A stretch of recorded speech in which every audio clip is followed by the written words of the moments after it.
ज्या राजकीय पक्षांनी स्वतःला बदलले नाही ते पिछाडीवर पडले आहेत. सुरुवातीच्या काळात 37% लोक शहरात तर उर्वरित लोक ग्रामीण भागात राहत होते. मात्र आता 50% पेक्षा जास्त लोक शहरात राहत आहेत. त्यामुळे राजकीय पक्षांनी शहरी समस्यांवर लक्ष देऊन जनमत तयार करणे गरजेचे आहे. अन्यथा ते पक्ष लयाला जातील, असे परखड मत ज्येष्ठ राजकीय अभ्यासक डॉक्टर अशोक चौसाळकर यांनी व्यक्त केले. देशभक्त डॉक्टर कृभी अंत्रोळीकर स्मृती प्रतिष्ठानच्या वतीने पत्रकार सागर सुरवसे यांना गजानफरकार अब्दुल रसूल कुर्बान हुसेन पुरस्कार, आफताब शेख यांना कर्मयोगीकार रामभाऊ राजवाडे पुरस्कार तर देशभक्त अंत्रोळीकर समाजसेवा पुरस्कार मनीषा जाधव यांना देण्यात आला. यावेळी व्यासपीठावर प्राचार्य नरेश बदनोरे, अध्यक्ष डॉक्टर श्रीकांत येळेगावकर, मोहन अंत्रोळीकर, सुजाता अंत्रोळीकर आदी मान्यवर उपस्थित होते. पुढे बोलताना चौसाळकर म्हणाले, 1983 नंतर कोणत्याही एका पक्षाचे सरकार सत्तेत आले नाही. त्या तुलनेत भाजपने मागील 3 निवडणुकात सातत्य राखत 100 ते 132 पर्यंत मजल मारली. मात्र इतर पक्षांना ते शक्य झाले नाही. त्याचबरोबर राहुल गांधी जुनेच मुद्दे घेऊन राजकारण करत आहेत. त्यामुळे त्यांना अपेक्षित यश भेटत नाही आणि भेटणारही नाही. त्यांना नवीन मुद्दे घेऊन राजकारणात उतरावे लागेल असा सल्लाही त्यांनी दिला. यावेळी प्रास्ताविकपर भाषणात डॉक्टर श्रीकांत येळेगावकर म्हणाले, डॉक्टर कृभी अंत्रोळीकर यांना एकदा आरोग्यमंत्री तर दुसऱ्यांदा राज्यपाल पदाची संधी आली होती. मात्र त्यांनी मनाचा मोठेपणा दाखवून ती नाकारली. आजच्या काळात ही बाब दुर्मिळ आहे. कार्यक्रमाचे अध्यक्ष नरेश बदनोरे म्हणाले, राजकारणात नैतिकता तत्व असणे गरजेचे आहे. अन्यथा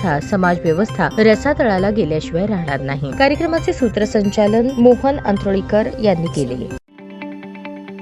ताज्या बातम्या पाहण्यासाठी प्राईम महाराष्ट्र न्यूज चॅनलला सबस्क्राईब करा.